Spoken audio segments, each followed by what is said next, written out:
Welcome back to today's episode of Unapologetic Living. I have the pleasure of having Dr. Peter Swanz and Paige Pierman with me today. Hi, welcome. Thank you. Hi, Elizabeth. Um, Hi. So this is my first episode with more than one guest. That's kind of fun. So I appreciate you all coming on here together, and I'm excited because this is a topic that I have really began to dig into, or have dug into over the past few years, and I think it's so important that we bring awareness to polarity and the polarity between within a couple or in our relationships. So I'm just going to give a short introduction for who you guys are, and I'm just going to read it. Peter is a naturopathic physician, men's health coach, creator of training for the bedroom. He brings medical wisdom, functional fitness, and relationship polarity work to the collective. Paige is a certified tantric practitioner, embodiment and relationship guide. She brings deep training in tantra, polarity, and conscious communication. And together, they are merging holistic health and tantra to create real transformation for couples and individuals, which I don't know about you. I think a lot of couples need, especially when we look around and the divorce rate is what, like 51%. And I sometimes get some uh, pushback when I mention that because the argument is that, well, so many couples aren't getting married and are just living, with one another. But so we don't maybe necessarily have the correct statistics on how many of those relationships fail, or I hate to use the word fail, but don't survive. And then Hmm. you have to wonder, why aren't also people um, taking that next step for that sacred covenant of marriage? And obviously, there could be a multitude of reasons for that, but people tend to want to just try it on. And to me, in some ways, it's uh, um, inhibiting the man from really rising to his potential as male and leader and finding that kingdom, long term. And then for women, not allowing them to truly surrender into that, right? That feminine. And they don't have to be man and woman. Let's take gender roles out of it. But the two energies are a thing, and two people cannot be vying for the same position. Hmm. Yeah. So, who wants to start? Well, I want to just say, I mean, that trying it on, I remember like 20 years ago, I met a couple and we were talking about relationship dynamics, and the wife absolutely said, I looked at this as a test, getting married. Like I knew the marriage could end if it wasn't working. And I think, also just with like the divorce numbers, there's a reality that there's a lot of people that are just coexisting in relationships that maybe aren't divorcing because of kids or financial reasons, but they're also not thriving, and they're also not, they're probably existing in a place where they're more neutral. And they're not cultivating polarity. They're not being intentional about the polarity, and the relationship, from at least an intimacy standpoint, is going to be lacking. It might be a good partnership, a friendship, but I think for the most part, I mean, we get into relationships because we want to feel charged. We want to feel attraction and desired and passion. And it doesn't mean it has to be there all the time, but we have to be aware when it is and when it isn't. And that's, I think, kind of what we're hoping Right. And I to, think yeah. to his point, a couple of things I want to add is we know that after 12 to 18 months, the first year that people meet each other, there are strong hormones at play that create that magnetism. But scientifically, we know now after about 18 months, then those strong hormones wear off. It's like the goggles of like the initial attraction wear off. And then once that's gone, then you're really having to either have enough of that friendship and that connection and that communication, or you have something that creates that magnetism so that beyond 12 to 18 months, when the hormones subside, that there's something that's magnetizing the relationship beyond hormones, right? because we know that now scientifically they wear off, and then that's where the rubber meets the road. And most people don't know that. They just don't know that, okay, like new couples, right? I know I got engaged in 10 months and married not long after, so I didn't even know what the other side of that even would look like, you know? Um, so it's important that how do you keep magnetism alive if that's the intention for a long-term partnership? And even if it's not the intention for a long-term partnership, you still desire magnetism with another human. Absolutely. So when you speak of this magnetism, I mean, you obviously we think of yin and yang, right? And you think of magnets, the north, south, right? And being really feeling that attraction. And yeah, you are in sort of that honeymoon phase for a little bit. And some people get to experience that longer. Hmm. But then you are faced with who the individual is. It's no longer their resume, right? You get their resume. That's what you're dating is they're putting out their best self for you.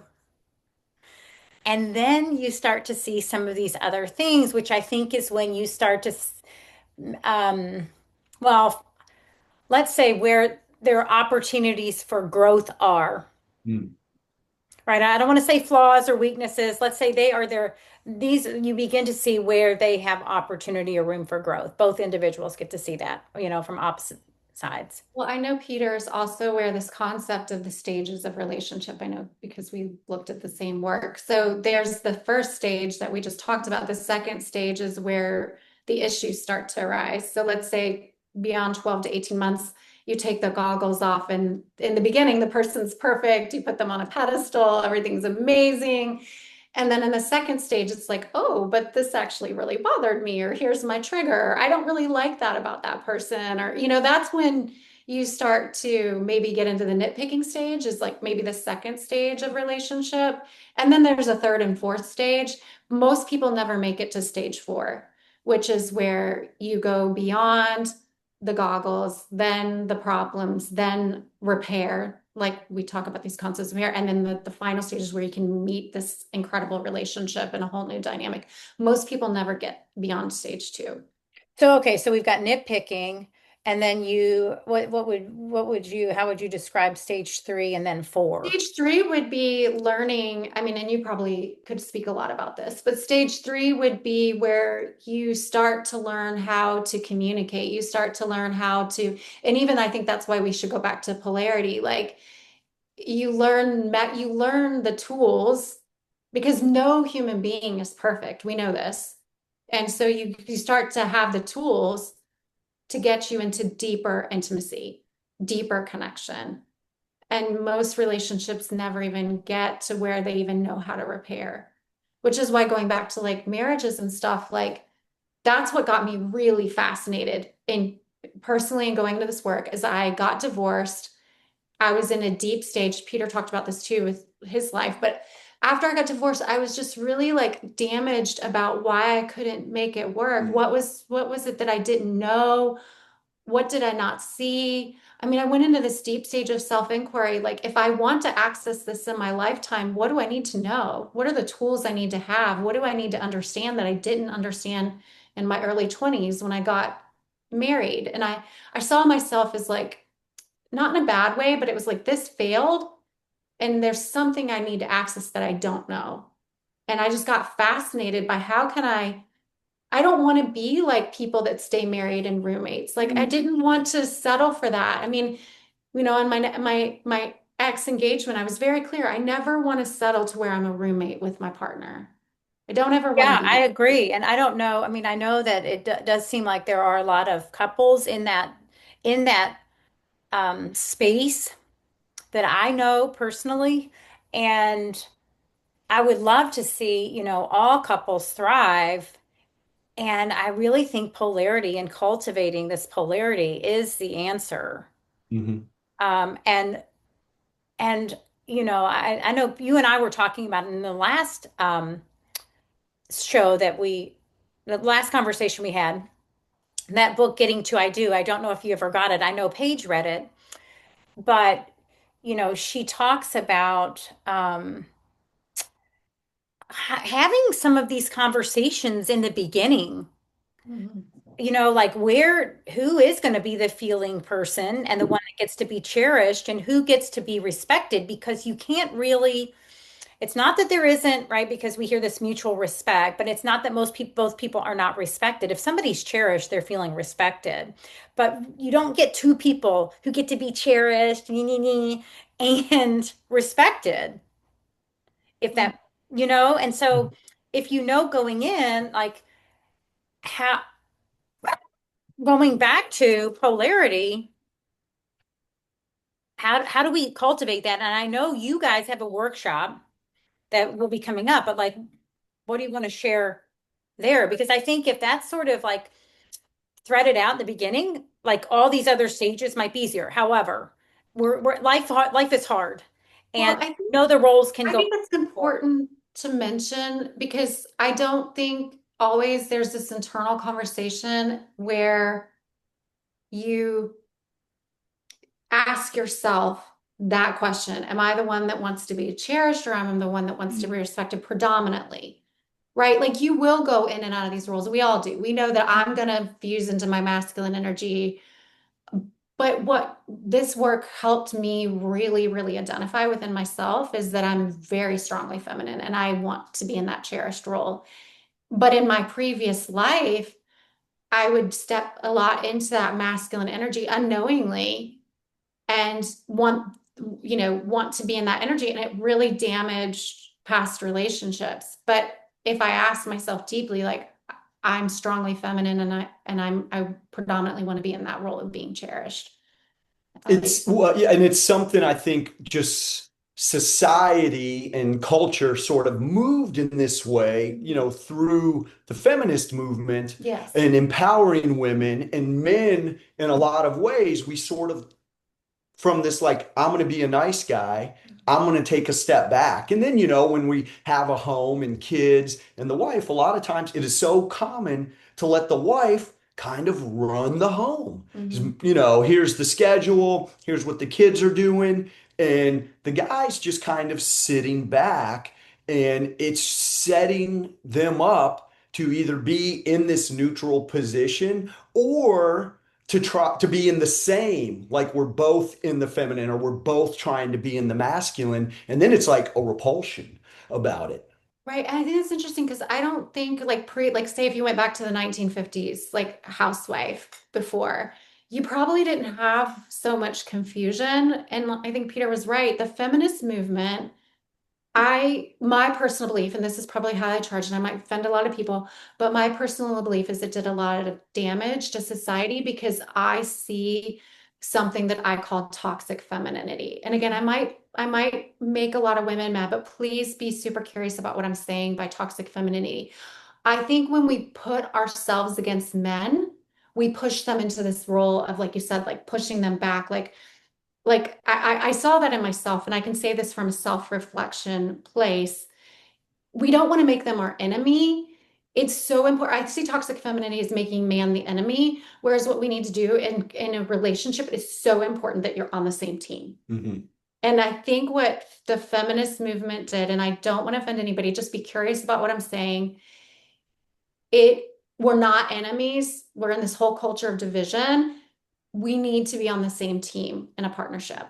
And what I saw in myself is in my marriage, I made that person my enemy as I was combating them versus how can I be a teammate with this person? And I feel like what this work did is it helped reveal how much toxic femininity I had, you know? Yeah, I just heard, you never hear that word.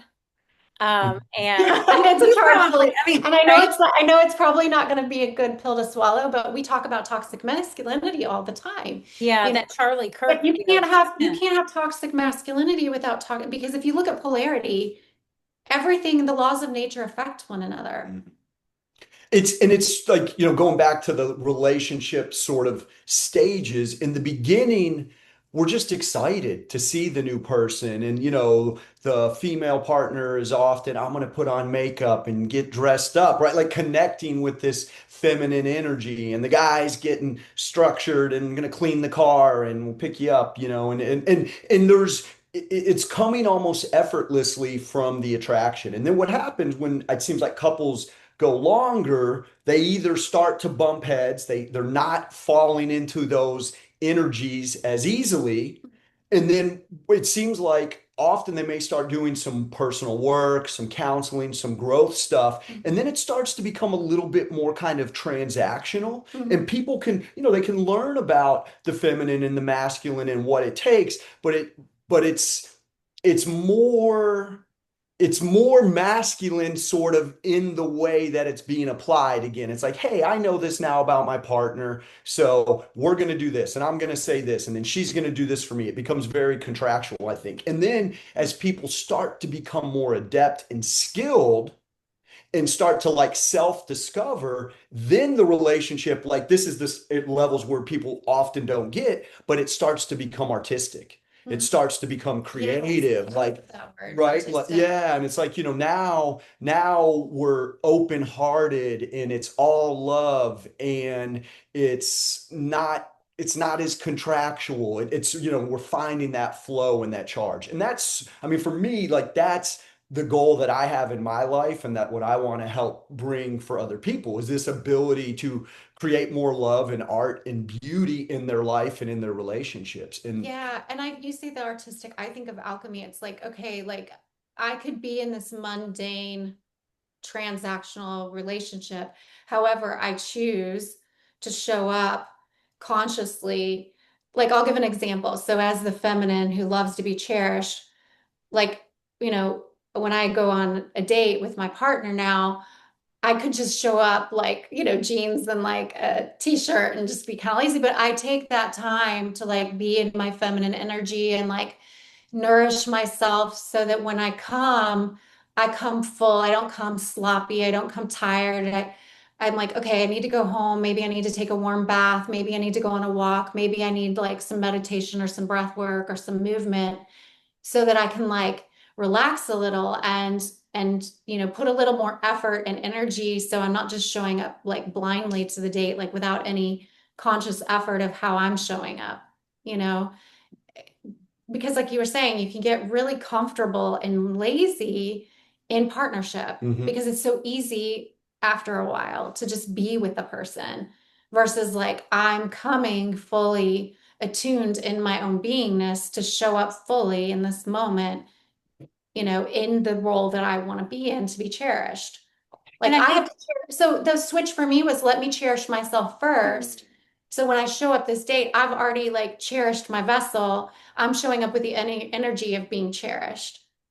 Like I'm showing up already in that frequency. The art is the alchemy that I've done to show up that way. That's an example.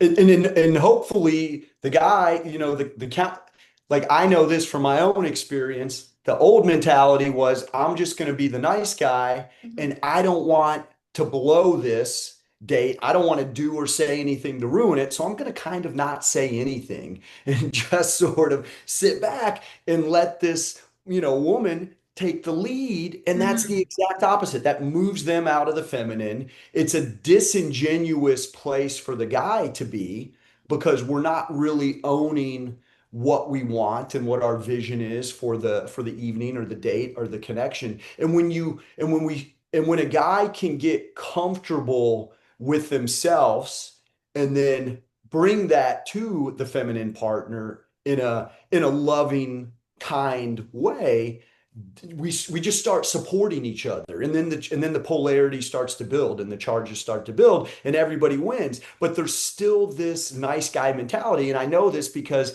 I posted something on social media like a week ago or sometime, I don't know, in the last week, and it was talking about guys taking the lead, and I had a few different guys comment. They're like, dude, why don't you just ask the lady, you know? And it's like, because that's not what they want. That's actually not. And I love that you said that because I think that's what's so good about doing a workshop like this is I am biologically a female.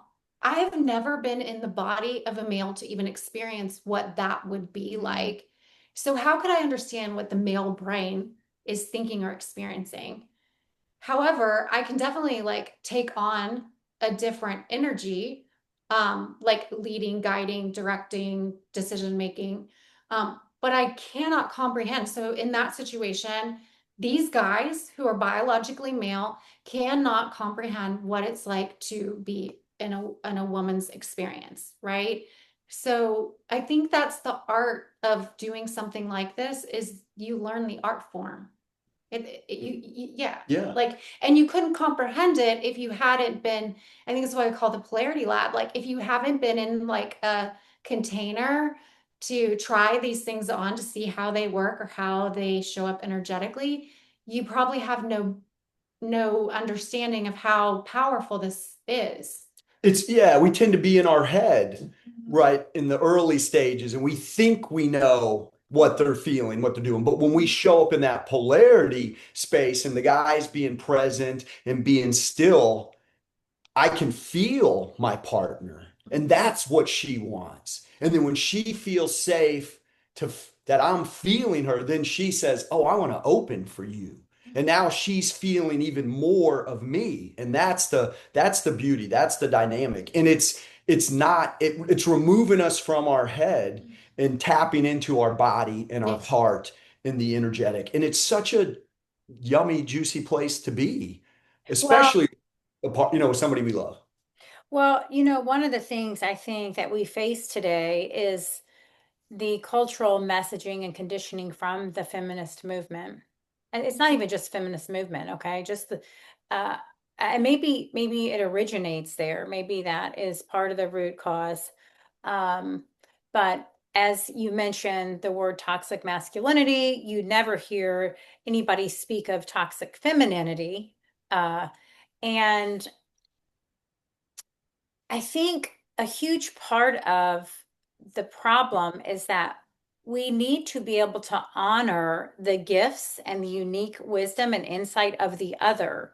And because the messaging is so backwards and twisted, women almost want men today, right? They want the feeling guy. But in reality, that only works for a little while until, right, the repulsion. It might Mhm. be okay in the beginning. Oh, he's super nice, blah, blah, blah, blah, right? Um, but as you go Well, it further, goes back to the I nice guy. don't think it allows for that surrender to take place. And we have to do some untangling and almost deconditioning of the blueprint that so many of us have been given, especially us in our 40s. I think we're going to see a shift in the younger people. But I hope so. when you bring it up for some people, they are repulsed Hmm. by the idea of this polarity concept. Well, I think that's really important what you just said, because let's go back to this concept of toxic femininity and the feminist movement. What really was an eye opener for me coming back to the health and wellness like aspect training for the bedroom is women were coming into my office with these like severe autoimmune conditions. And as I was taking my notes over and over and over again, I saw adrenal burnout, adrenal fatigue, burnout, because these women they were running their work very well, and then they were going home and running their lives, trying to be a superwoman. And they're like, I have no desire for sex. Like, I am literally like so spent at the end of the day. I've given to my kids, I've given to my work, I've made dinner. Like it's 10 o'clock at night and I haven't even had a moment for myself. Why in the hell would I want to give it up at this point? And I saw this like over and over and over and over again. And I was like, oh, no wonder we have like all this, like, women predominantly have autoimmune conditions, because hormonally to run yourself like a male isn't natural to our biology. And that's when I was like, oh my gosh, like it's not just me, it's literally across the board. Because when women went into the workforce, what they didn't realize is they had triple job. They had the job of, going to work, they had the job of maintaining the household, the job of the kids. And then all of a sudden it's like, well, I don't want to be a superwoman anymore. Like, so we traded, and I'm not saying like I'm a working woman, I am an intellectual being. I love having my life purpose, but it also can come at a major cost if you are so burned out that you can't even be present to one even surrender to your partner.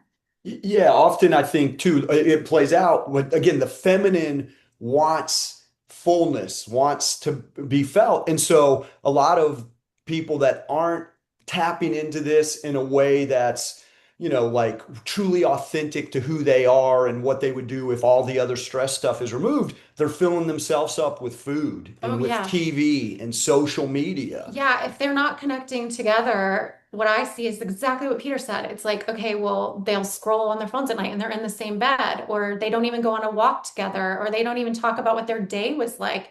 And yeah, I mean, like being on TV and consuming food and coming home and drinking and like all of these things, but they're not connecting with one another. And then they find themselves like, 25, 30 years later, and they don't even know one another. And I didn't ever want that for myself. And we don't know ourselves in these moments too. I mean, that's a huge thing It's here. huge. And that's why too, for like the workshop, I mean, single people are invited. We want couples that want to come and learn this and work together. And there's something Yeah, beautiful about, couples, dating, singles, because everyone can benefit from this work. And I think that's so important because even if you're not dating, like I was saying, like to be able to come home and figure out how to drop into my feminine, yeah. like, oh wow, like what do I need to come home and surrender to myself? And what does that feel like? Because there's so much embodiment vulnerability and just facing yourself. Mhm. Like you and I talk about this, Elizabeth, like, oh my gosh, like when I have to surrender to myself, like all the emotion like will pour out of me, like this unprocessed like stuff that's in me. So you all are going to be going over when you talk about the Polarity Lab, it's coming up what, November? Well, the Polarity Lab will do a workshop, like a free workshop. Sunday, October 19th Mhm. at 2 p.m. Yeah. And Okay. that's That's free. free so that people can just have more of a introduction and conversation to what we're talking about. And that's going to be again like some simple practices, kind of an overview, giving people a little taste of what the weekend more intensive workshop will be. So that's kind of our vision. We want to give people a little teaser, people who might be interested to come and just get a taste of of the conversation And there I don't want to make assumptions, but I'm thinking that you might, because for many, even the concepts and the characteristics or traits or energies that the masculine would traditionally embody, right, are masculine energies versus the feminine. I would say today there are a lot of people who don't even realize they're in maybe the opposite one, even though they for real, right? I'm like, when I can look back after reading all of this new literature, I can see very clearly where I was in my masculine and running the show. And I know, I think we spoke about it last time, it very much so goes back to my childhood and the inability to trust the male role model that I had. And not only that, because that is the leader, right? A leader energy. The masculine is the leader energy, right? Um, it also left me very uncomfortable with trusting my own leader, my own inner leader, right? So it's not that I just don't trust the men I've picked, right? It's that I also, because when you truly can surrender to yourself and you understand your intuition and you have a really solid um, masculine container for yourself, then you don't doubt the decisions that you're making, right? And you are able to surrender into those decisions that you're making. So you're able to bring the feminine into that when you can trust. But I do think a lot of times that goes back to a masculine energy that maybe was inconsistent or consistently inconsistent, whatever, the not intentional, not as intentional, not as, right. yeah, Yeah. like, Um, And and and so, and then you've got the feminine. What does that look like? Because when you think about people get really afraid of the word surrender. That means I'm letting somebody just take control. Well, not necessarily. If you've trusted yourself to make a decision, surrendering to the person is going to feel safe. Hmm. And or exciting, right? It's like, I mean, Yeah, I surrender when I jump on a roller yeah. coaster. Like I'm going on a But ride. I I'm don't, fucking scared to go on a roller coaster, right. Peter. I mean, I'm 47 with scoliosis. Like that, I don't know if I could do it now. Mhm. Like skydiving. But yes, yeah, that one either. I don't know. Well, and I think that I love that actually just came up because it made me realize something about maybe a reason to come to this workshop is if you find yourself, maybe you're listening to this and you're one of those people that gets in relationship but has a fear of deeper intimacy, like you're always running to the next relationship, or you're like not able to go in deep with somebody or be super vulnerable.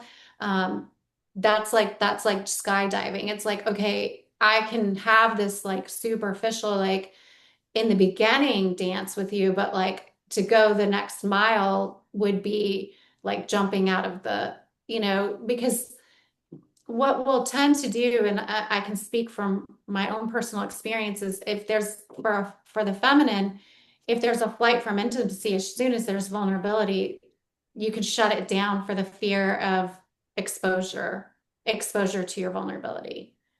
Like that's like jumping out of a airplane to surrender to the level of exposure that you might reveal about yourself.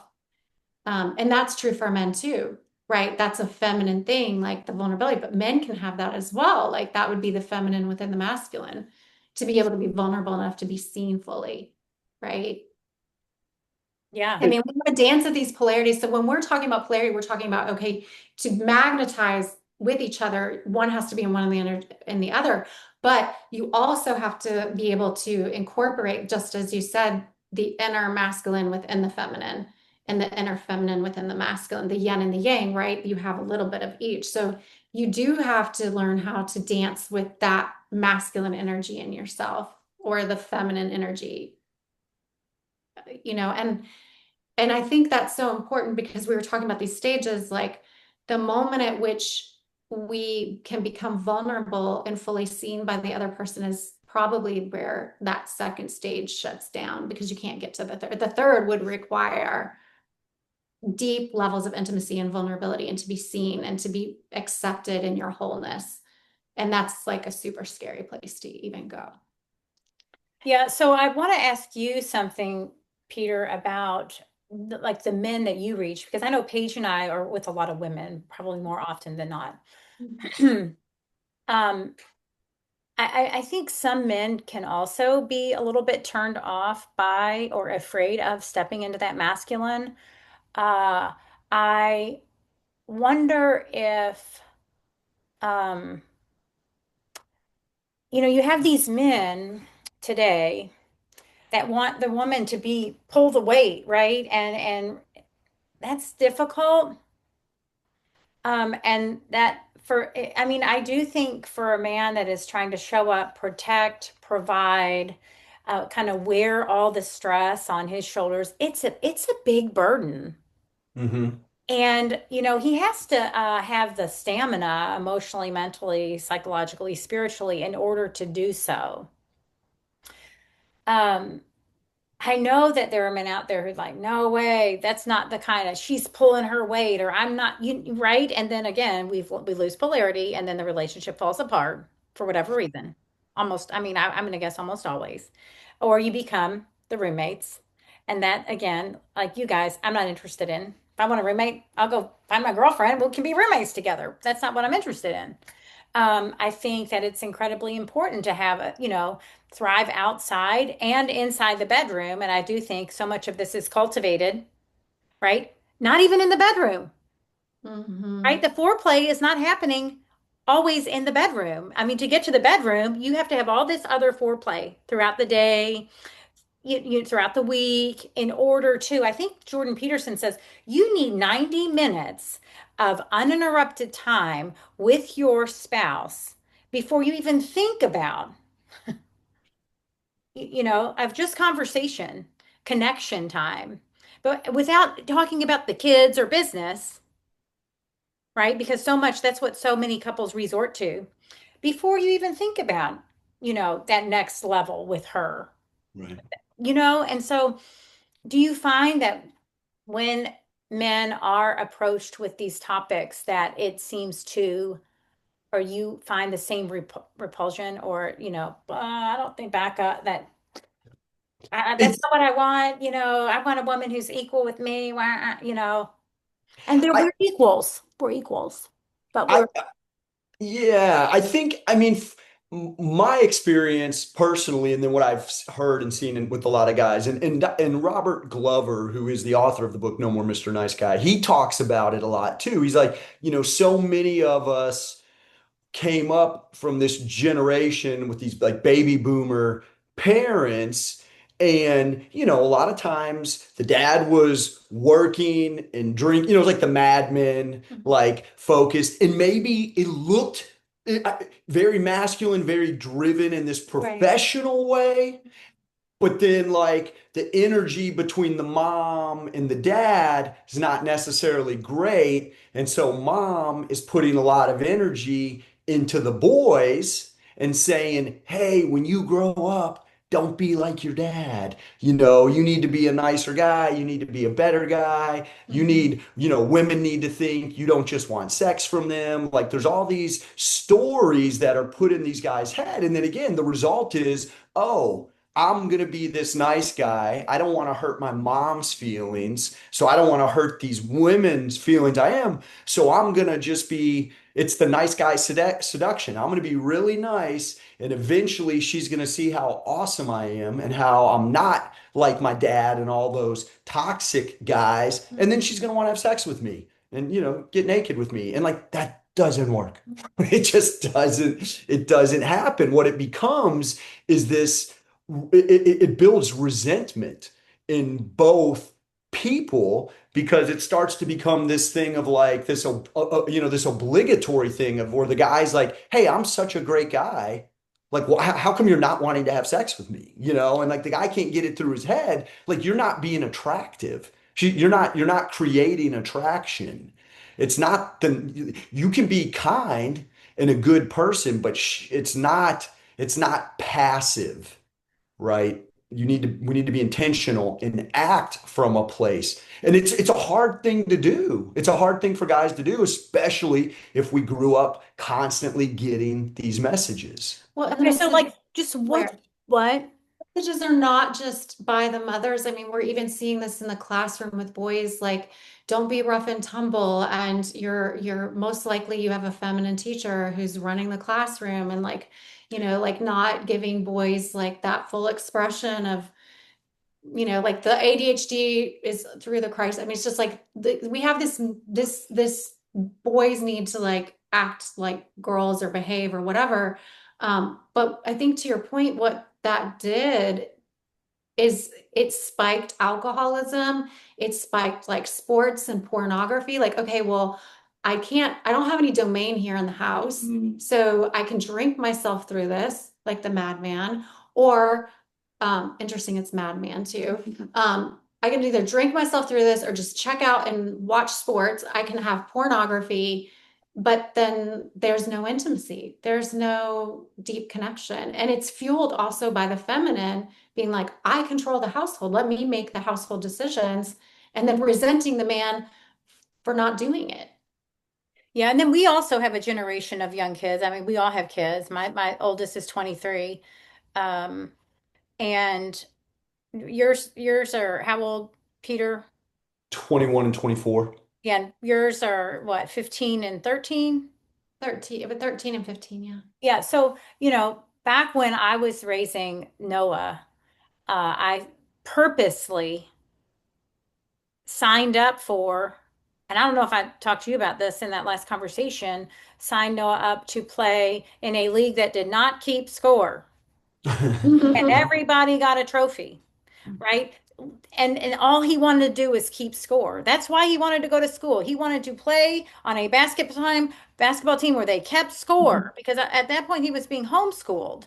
And I was like, okay, right? He was craving that competition and the challenge, right? And that is Mhm. just elemental for men. And we want to just squash it out of them. Everybody's getting a damn trophy. No one knows where they stack up, even though in some degree, I think it was in Wonder Boys, men kind of need to know where they are in the pecking order. And they I mean, I think there is some of that locker room cruelty, but there is also some of that like kind of like rough and tumble, and that's not the word, where they're just sort of in the middle together trying to like refine themselves, right? Which looks a little bit, doesn't look like girls play, right? No. It's totally, yeah, it's totally different, and it's Yeah, crucial for boys, Right. they need it. And this is competition. so crucial that say this because suicide rates in men are through the roof. Like, so you have the nice guy, you can't be a boy, you can't fully express in the way that you did prior gender roles, right? And then all of a sudden, there's no outlet for men, there's no safe space, there's no community.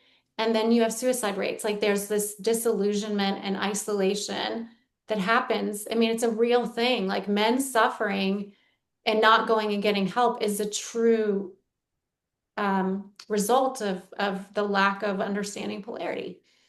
And it's why young kids aren't dating today and are Mhm. afraid to date, and why, that's, I've seen many polls recently where it's like women are like, where's the guys? And see, here's where it starts to be sort of this like line we have to walk, because, there is this. Yeah, like if you remember, like, in colleges, hey, we need to have a contract for consent, and like, is it okay if I kiss you, right? Like they were putting out this like that was a good idea, and it's actually a horrible idea to kind of take away the polarity in charge. And the reality is, women will say they want to be kissed spontaneously by somebody who they want to kiss them, right? Mhm. They don't want it coming from somebody who's not there, but they do want that in that sort of flow in Because the they energy. know that they're desired. They want to Yeah, be it's desired. and, Yeah. and and the guys want that, but the thing is, the guys are too scared to take that step, and like we're trying to create these things again to make it safer, but it really is making it boring. Same thing why guys don't approach women, Oh, I out know. in public. They Yeah, and you say, don't. "Hey, They're afraid. how are you doing?" They're afraid Well, to Yeah. take now women are pictures like or curvy. begging, like, where the men. And what we didn't realize with toxic femininity is we isolated the men from wanting to come towards us. Like, I mean, I was just on a forum yesterday where this one's like, there are no men, and I'm like, they're everywhere. It's just the way that you're conceptualizing it. Because this is exactly to this point, what they're not chasing me, they're not coming after me. Like, so we didn't realize the results of what that would do. We didn't realize the this full spectrum of like, shaming men and then them not wanting to come around. Like it's like, okay, well, I have to play it safe. Mhm. I don't want to do anything that's like politically incorrect. And then women are like starving for it. Like, where are the good men? Have you? And when we start to be, well, I would say when we start to become more tapped into these energies and the awareness, it's easier to feel that in the moment. Yes. A guy can be out at a place and be, just chill and present and feel, hey, wow, this woman over here, like, she's vibing with me. She's feeling this, and she's in her feminine. And when you can feel that, it's a beautiful gift to be able to have a conversation and share that energy exchange. And the beautiful thing is, the feminine energy is so sensitive and so expressive. It's a it can it can put a guy on notice when we're not showing up in that strong space. We're not coming in with our best, most full presence. It's like, oh wow, she's upset, or she's feeling fearful, or she's closing off to me.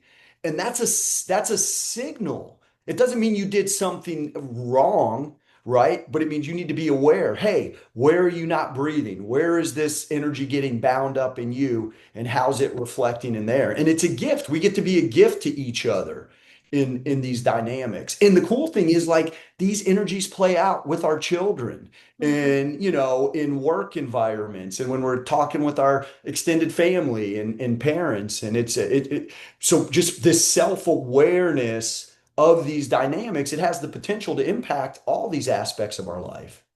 Mhm. Yeah, I think about when you were mentioning, being aware in that stillness that, some chick is vibing, right? You can feel the vibes or the energy emanating from her. It, I know I can tell you from my past, there would have been times I would have been the one to reach out.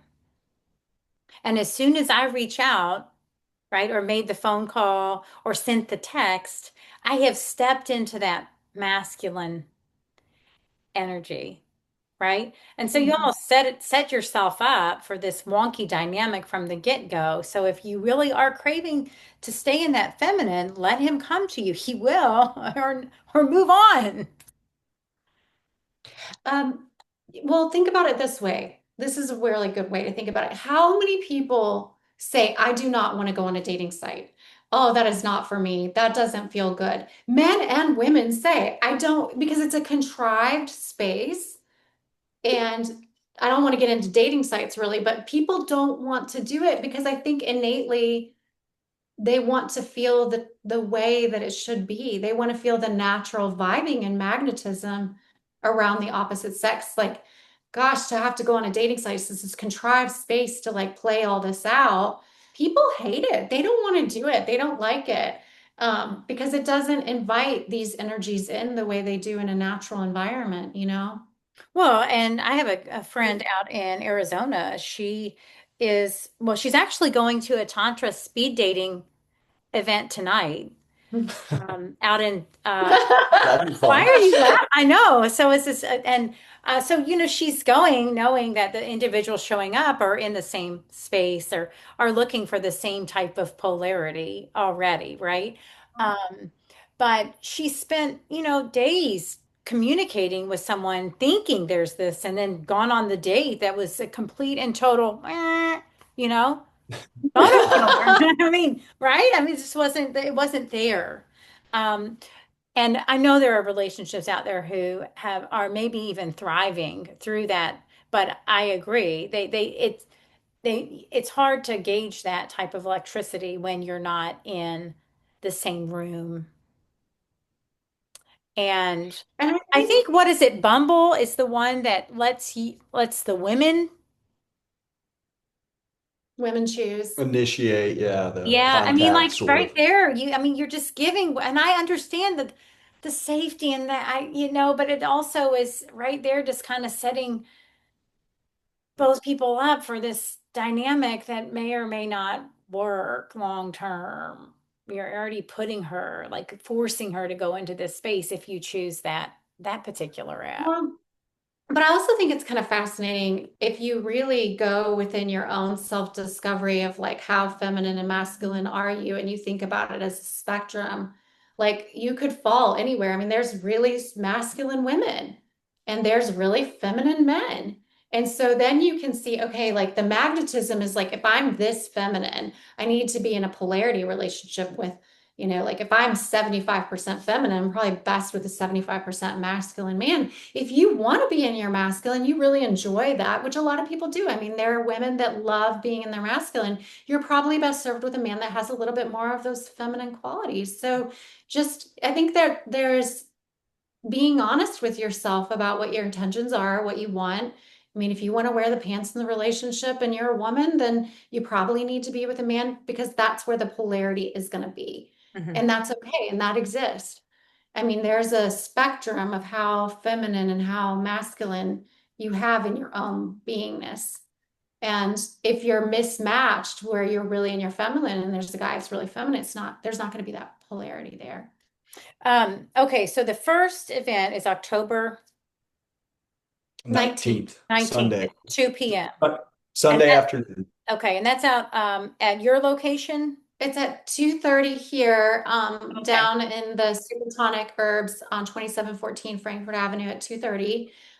So you can just show up. And We have an Eventbrite We have an Eventbrite for link that's link. on our social media. So we'll put that out. Yeah. And then, Okay, I'll make sure those are in the show yeah, so notes that's, too. and then the actual weekend workshop is November 14th through the Yeah, 16th. 14th, 15th, and 16th. So it's going to be a Friday evening, a few hours kind of an orientation, getting everybody just sort of connected and grounded. And then Saturday and Sunday, we're going to be doing the work. And Mhm. it's going to be some group stuff and then some breakaway stuff. There'll be opportunities for couples to work together. There'll be opportunities for just the women to work with Paige, and I'll be working with just the men. Yeah, and I think that's why this worked because when I talked to Peter, I was like, I feel like I can really hold a strong container for the women, but I feel like a man needs to hold a strong container for men. And he's been into this for 20 years, maybe or so. Yeah. Yeah. So like exploring this and then, I've already done these workshops in a very successful way, and couples absolutely loved it and were blown away. And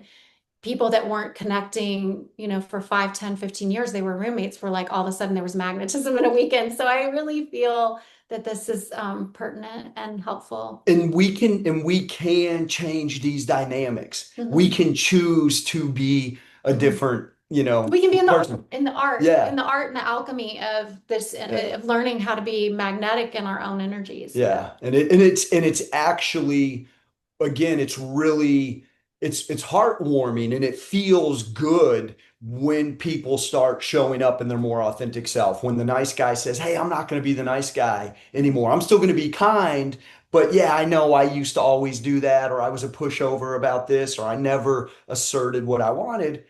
That's not me anymore." And when you say that, even if it's to the same partner, it's like it changes everything because Mhm. all of a sudden now she's like, "Oh, here's this guy, who I knew was there, or I had glimpses of in the beginning, and let's see what Right. happens." Yeah, glimpses of in the beginning. All right, and okay, so now that workshop is also open to couples, singles, Every, okay. Yep. yeah. Then what makes this Singles, dating, not dating. okay? Mhm. What would you say makes this workshop unique? I know um, there are, I don't know if there's anything out there like that here, like this here. So, yeah, I think what makes it unique is just the exploration. If you haven't done this, then the exploration, you'll find a lot. You'll be able to discover a lot about yourself more than anything. I think too, just, as I'm a naturopathic holistic physician, so for me, like this relationship stuff is part of the holistic health Mhm. transformation. Totally. And so, like I mean, tying in some stuff maybe around some basic nutrition things and how we can support hormones. And, there's so much information that we have the potential to share. Well, and that's probably why, like, not only from our own self-discovery, like I said, probably why we both went into this as health practitioners is because we saw a need. I mean, like I said, when I would meet with women with all these autoimmune conditions and hormonal conditions again and again and again and again, I was like, this is so needed. And I'm sure you're in the same boat. It's like, this is part of the whole holistic picture of your health.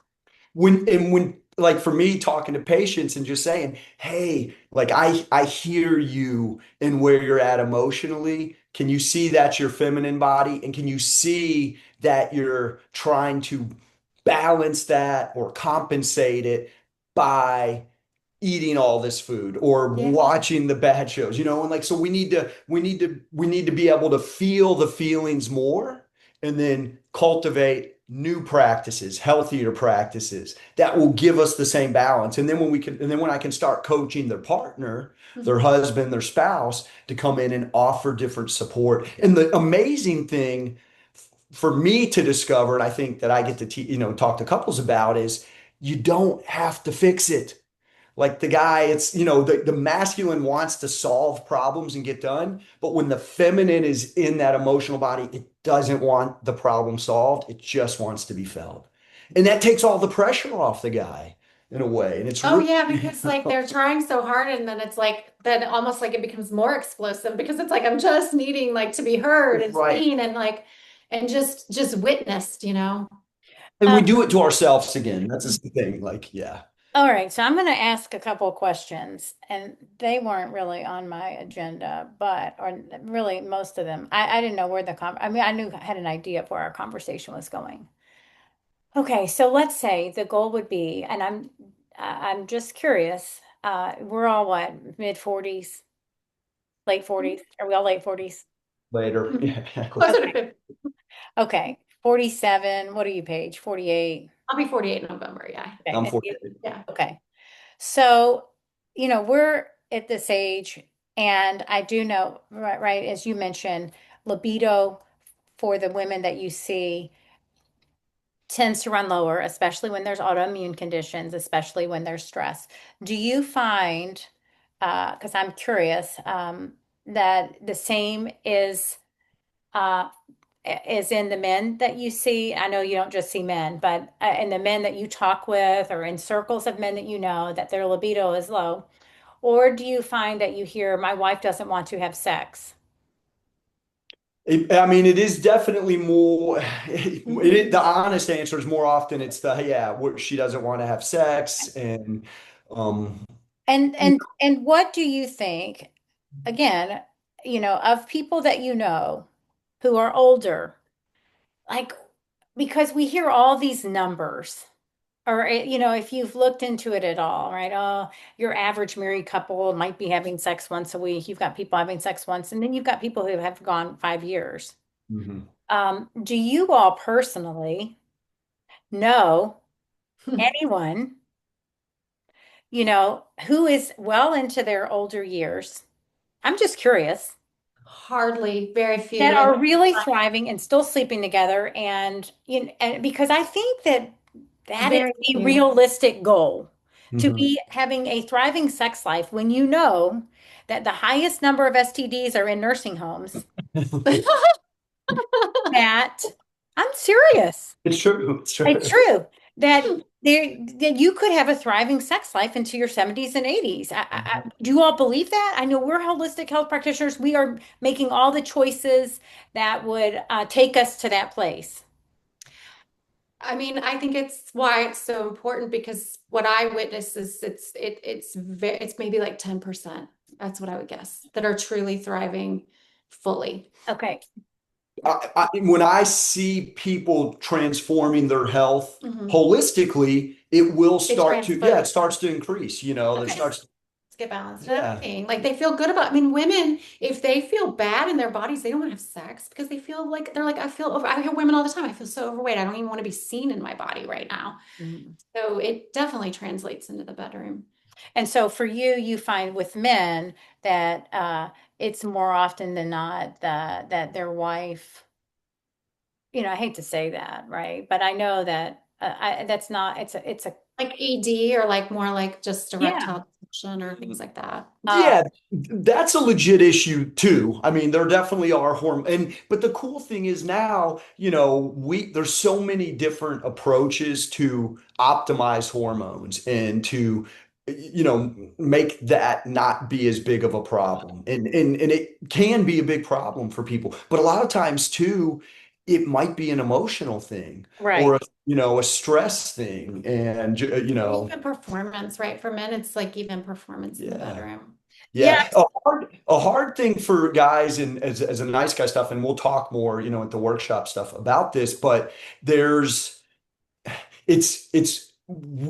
we don't want to feel selfish, yet we do want to have this sex. So often guys will focus a lot of their attention on their female partner's pleasure. And that's why it's hard when it seems like your female partner doesn't want to be with you in this physical way. right, Right. Because they're like, yeah, but I really want you to feel good. But men have to get more comfortable owning their own pleasure, their own desire, and do it from a place where you don't feel guilty. right, Um, and Then I think too, from the toxic feminine, and I know again, I have to be very careful in how I'm saying this 'cause I've been in this space. Like I have been in a space where it's like, well, I've been holding on I've been doing all this, and then you want this for me. Like it's like, how dare you? Like, how dare you when I'm like, I'm so maxed out energetically. So there's this like shaming, like, don't touch me, don't come near me. I mean, that's like women can be very like just standoffish, like you want this, but like I don't even have the bandwidth for it. So I think that's why it's so complicated. So It'll be, and then Yeah, what? the resentments will build and the distance will create more and more divide. And I guess my question for It's you, like, well, that would be the toxic femininity, like that'd be very selfish of you. Mhm. And it feeds the guilt right? again, It's like, like a vicious cycle. Yeah. So and with the women that you see, Paige, or either one of you, and they come in low libido, do you feel that there is the underlying desire to actually want to find and cultivate that desire again? Or do you find Some that, women, and I think yes, in and other women. some ways that people are just, okay, I don't want to go there again, like, I have both. I have women that are comfortable in their not addressing their libido, and I have women that are like, I would do anything to fix my libido. Mhm. Sign me Yeah, up, you know? yeah, yeah, For me, in my early stages, I didn't even know I had zero libido. I like my libido was zero, and I had no idea what was causing it. Like I was just like, it's not there, it's non-existent. So I didn't even think it was possible. I think that's why this work has been so profound for me because I didn't even think it was possible to have a libido. I just wrote myself off as a woman who didn't have a libido. And now at going on 48, I'd say my libido is like a 10. Like it's like full on. And in my 20s and 30s, I would have told you it was a zero, maybe max of one on yeah. a scale of 1 to 10. And Well, I couldn't even comprehend. So like I would have been one of those ones who was just like, it's just not there. mhm. It's non-existent. yeah, and you hear that. I mean, I've heard that. I'm just not interested at all. And then you go back to, energetically the root chakra, right? Being provided for or having the financial resources one's needed, feeling safe and secure. So if your root chakra is not solid or firm, grounded, then the sacral chakra is not going to be open to receiving. It's like if your body's in stress, in a chronic state of stress, the last thing it's going to try to do is procreate. So you're going to keep that dick as far away from you as you can so that you're not, I'm serious. With Right. procreation, I mean, yeah, this if is you're true. Like the body subconsciously knows, like, look, I'm too much in a state of stress to be growing a developing fetus and birthing it right now. So she will shut down. And this is where I think in that sort of like second phase level where people can find these like comfortably uncomfortable contractual dynamics like, all right, we'll have sex Saturday morning once a week, it's going to be at this time, and it becomes this sort of like mercy sex. It does still build the resentment, the guy still feels guilty, but we're kind of like, I guess that's good enough, at least we're doing it once a week or something, right? Right. So now doesn't Esther Perel though talk about that maintenance sex like throughout a long-term relationship? I haven't read that book, but Mating in Captivity, the yeah, yeah. book. Yeah. I mean, because I could see some value in that if you're with someone, let's say 50 years, which I haven't been, you might have some of those Saturday mornings. Yeah, abs I am a Right? huge fan of Yeah. scheduled intentional intimacy Me to too. because serves its place, yeah. because it can take the pressure off of the initiation, Yeah. the saying yes, the saying no. And if both people are willing to be like, oh, yeah, let's be excited that we're scheduling for Saturday. And here's what I'm going to do to tap into my masculine before we come together. And here's what I'm going to do to tap into my feminine. And then, we're going to practice these tantric exercises or these breathing things. It's So not, scheduled sex would be right now, since we're talking about polarity, that would be it masculine could be, energy. yes. Whereas the feminine energy would be like, I need to be in flow, like without any schedule at all, right? Like, so even that, like we can talk about the polarity even within that, like Okay, that but would, so then when we come down to that, if like you get like detailed, who is planning that? well, it would be both people agreeing. It would be an agreement, And, right? and and sometimes it's fun to trade. The cool thing is the man doesn't always have to be in the masculine, and the Right. woman doesn't always have to be in the feminine. And you can play with those energies and play with those dynamics and who's more giving and directing and who's more receiving and open. Like absolutely Yeah. those energies can change. I think it's not uncommon for guys to struggle to receive in that way. Oh, you think it's more difficult for women? Well, I think it's hard for men to relax more into their feminine energy because again, there's this, we don't want to be selfish. It feels selfish if I'm just receiving, Hmm. you know. Wait, but like even still, like when I did my tantric training to be able to allow a man to fully receive like 100%, like in an intentional way, some men have never actually even experienced that. So they could just get super vulnerable because it's like I've never even been able to not perform. Mm, Hmm. Like, and it's like Hmm. they can be massively like healing for a man to fully not perform at all and just receive. Yeah. Right. Yeah, I get that. Because it's been under the guise of performance most of his life. Hmm. Hmm. Yeah. Like it can be an initiation of man into Tantra entirely to just be like, whoa, I didn't even know this was possible to fully Yeah. receive. And when I'm saying receiving, it's like in a very intentional, not like Right.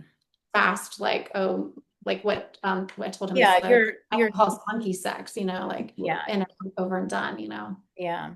Yeah. Lingam massage or yeah. That's yoga what I'm referring massage. to, where the Yeah. man can fully like Hmm. receive. Yeah. So again, there's a lot of play, a lot of artistry involved. So, what are some key takeaways that listeners can use right now between now and that first workshop, or or your intro, what you're calling the Polarity Lab? Mhm. Yeah. I mean, for me, the thing that I tell guys constantly is when you're interacting with your partner and she is in an emotional state, whatever the flavor, she's feeling sad, she's feeling angry, she's feeling anxious, she's worried, breathe. Just breathe and don't say anything. That is my, because as soon as we start talking, we're trying to fix it, and so for me, it's like, or if you're going to say anything, don't ask what's wrong or, for me, Why? well, the question I always ask is, what are you feeling? Like, what's the flavor? And then where? And is it moving? Mm, Like for me, I'm trying to be more aware of her body and where she's holding the emotion. Is it in her stomach? Is it in her chest? Is it in her head? And then just breathing deep into my belly. And when I do that, I can sit, and even if she's anxious about me or angry at me, I don't have to take the emotion on. I can truly let her feeling exist, and then it creates a different sort of understanding of where that came from and then maybe what she needs. And so just breathing through that, and it's so valuable for the feminine partner to feel felt and that you're not trying to fix it right away, mm, or change it, or tell her that her feelings aren't valid because X, Y, and Z I was, think that's like probably yeah, the most like charged thing for a woman to hear yeah, is like my feelings are not valid. Like yeah, it's like, well, I'm feeling them yeah. like this is the most valid thing that I can experience as a woman. Like it like I know that having done this work that to be invalidated my feelings is like it's like the most charged trigger thing that I could experience. Because then it's like the crazy woman, like Right. you like come off as like, well, you're hysterical, you're crazy, like you just thought, like you're like, there's nothing worse than being told you're crazy, which I've been told. But when, it's like you're crazy, you're off the hook, like because we're coming from such powerful hormonal shifts of our physio. I mean, on the energetic as well as physiological level.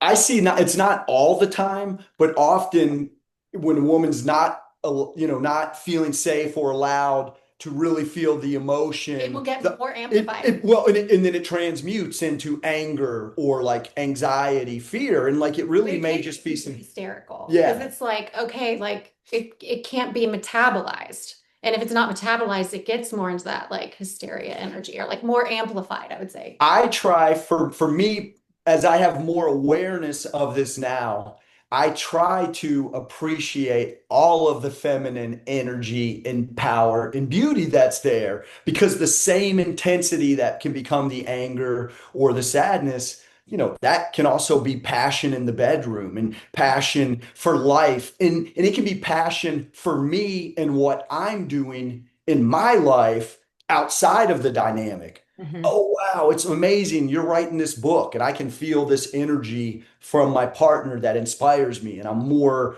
on point. So, like, there's just this. Well, yeah, the feminine, I mean that's such a beautiful point. The feminine can just fuel so much passion in a man. I mean, I feel like that's what this work has done for me and thinking about like my partner when I bring my full femininity to the table. I mean, I've seen my partner just like take leaps and strides like in amazing ways. Like wow, it's like in the bed you were talking about the bedroom, it's like, oh my God, the next day best golf game ever. Like the next day, like literally like finished massive projects, and like and then for the feminine, like that creative energy can just be so fully expressed. As you know, Elizabeth, we talk about this all the time. Hmm. It's the feminine is a, I mean, it's really bottomless source of Yeah. energy, love. And so allowing women to comfortably tap into that and feel that, all of a sudden now they're not as tired, Mhm. right, as they were. And then if they're doing the other stuff we do with the Mhm. patients and clients we work with, changing their health and their sleep and their nutrition, it's win, win, win. Yeah. So, okay. So the workshop is October 19th. I'm going to need links so all the audience knows where to find you, how they can follow you, any tools, tips, future events. Where is all that going to be located? Do they register or can you just show up? I'm assuming you probably want registrations either way, but then you have the 3-day event and then you also have the October 19th event. I know one's right, November. And Mhm. Mhm. that's going to be more intensive, right? You're going to expand on the little intro from Mhm. October 19th. But we're not getting into the sex there, right? We're just getting into just understanding these energies and how to cultivate more polarity. Yeah, so if it's If that's intimidating, it's not intimidating because we're not going to get into that. We're talking about doing one like Valentine's weekend where we can get more into like the sensual. couple dynamic stuff. Yeah, but this is not intimidating. Clothed, Yeah. conversational, yeah, like. Yeah. Nothing that wouldn't be comfortable for anybody, but like yeah, this is just really exploring the polarity. Okay. And the registration links are already available. They will be when this airs. Okay, good.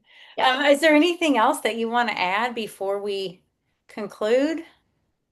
I'm just grateful, Elizabeth, for Thank you, you. yeah, for you giving us this opportunity to kind of share this. We're really excited. We've known each other for a long time, but this was a really exciting collaboration and Yeah, connections. because like when I was a former patient of Dr. Swan's back, like I can't even remember how long it was ago, but I remember even in my intake with Dr. Swan's, he had asked me, like it was part of his intake, like what my libido was, and I remember being like 0 to 1. Like, I was one of those people. I was literally like one of these people that just was so checked out with my polarity and everything. I had no idea.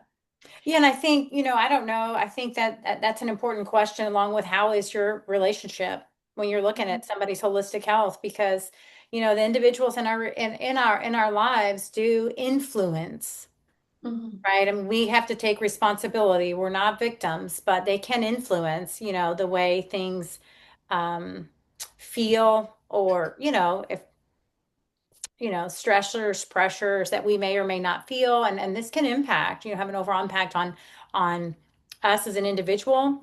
And there's usually a ripple effect there, potentially down to the children and so forth. And so, I think it's important to look at. And, when I I, think it touches on all corners of our beingness, Mhm. frankly. Mhm. I mean, like you were saying, like that's why he says, in the bedroom, it's like out of the bed. It literally carries Yeah, into every yeah, aspect of it. yeah, absolutely.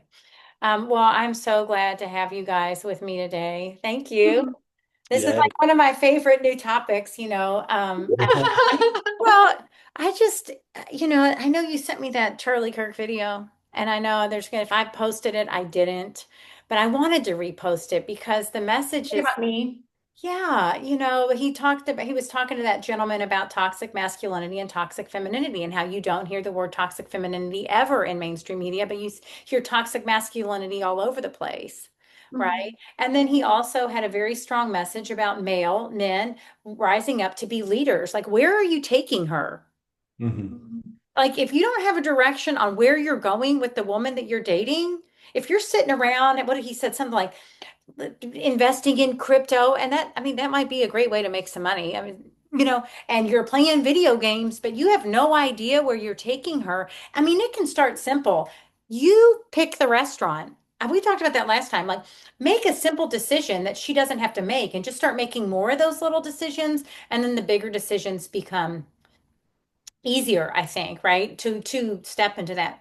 But like you got to have some sort of path. Like where are you taking? Because if she doesn't know where she's going, she's not going.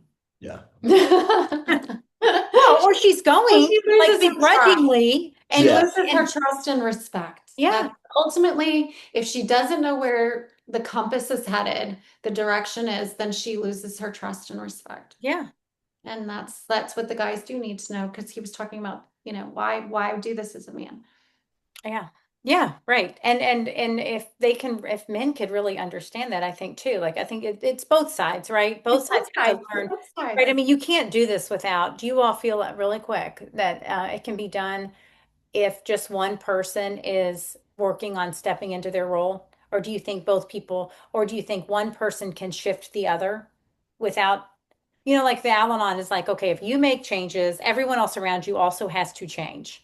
I think that it's a dance. Hmm. I think it's definitely a dance. So if you have a partner who's not coming to the dance, I think that's where people end up going their own way. It's like, I'm here showing up for the dance. Can you dance with me? And if the person's not willing to dance, then there is a crossroads. Hmm. But if the person's willing to dance and you're showing up fully for the dance, then I think they'll meet you. If they're a good, caring, quality person, I think a lot of relationships can be salvaged and saved because, once you get into a place where there's a desire on both sides, then sure. Yeah. Yeah, I mean, David Snark, the book Passionate Marriage, he talks about like, we're not in the same boat in our relationships. We're in two boats and we're hoping we're heading in the same direction. Love Right.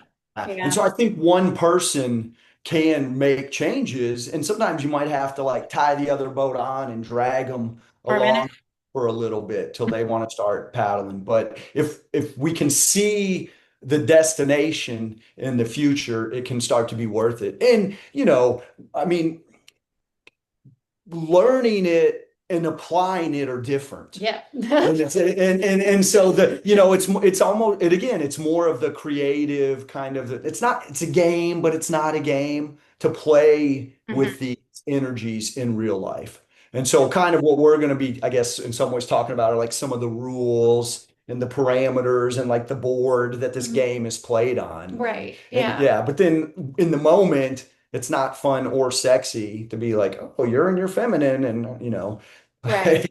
Yeah. it Yeah. don't work. Right. Right. Yeah.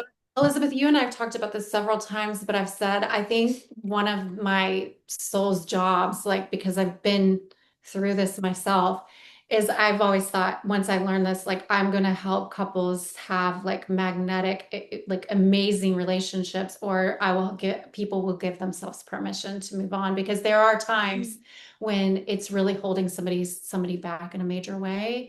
The unhealthiness of the relationship is such that it's best for their soul to move on. I don't want to say that because I'm a big believer in healing and growing, and my ultimate desire is that this transforms people to come closer together. But I think there are times when it's best for someone for their own sake, to move on for their own health and wellness and for their own soul. Hmm. Really quick, I know I keep having these questions. I wanted to ask you, Peter. So for men, and this often seems to be a complaint, is that women nag or are critical. And how they hear what their wife or their spouse, their feminine partner is saying comes across as criticism, although that is not the intention of of the spouse. Do you, how do you, what do you, what kind of insights do you have around that? I mean, I do think there's I it is typical, and I think it can be rough on a guy. I mean, it can beat a guy down over time. But I also though think when there's truly an emotion for the woman behind that, what she's saying is her trying to convey the feeling in some way. And so if you can tap into the feeling and connect with her, then again, she's gonna feel felt and then maybe won't be as critical about it. But it's also like, I mean, sometimes people just complain about your driving, all the time. And it's like, I'm not a bad driver. You're an anxious passenger. Like that's, Well, that's why it's an art form, right? That's right. why I think it's Yeah. good for the workshop. That's Yeah. there's a whole, I mean, we could just spend a whole Yeah, and really all these talking tiny like things. that. Mhm. Yeah, Yeah. because I feel like you get these other little questions. Well, what if? What if? And I know that this workshop is designed to help couples navigate some of these daily mundane things, right, from this new um polarity dynamic, this new I think space. it's what it said. It's like you're in this boat, and then like, okay, it's like if you think about the workshops, like, okay, you're both in this boat, and how do you learn how to sail it? Like, you got to sail your boat, that person's got to sail their boat. You got to go on this journey together. Yeah. But let's go to the workshop and figure out how we're going to sail the boat, right? Yeah. Yeah. Yeah. All right, guys. Well, it's been a pleasure. You will have a great Wednesday. Okay. Thank Thank you. you. Thank Come you. see us. We're We excited. will. We'll be there on October 19th. Okay. Okay. All Okay. right. All right. Bye-bye. Bye.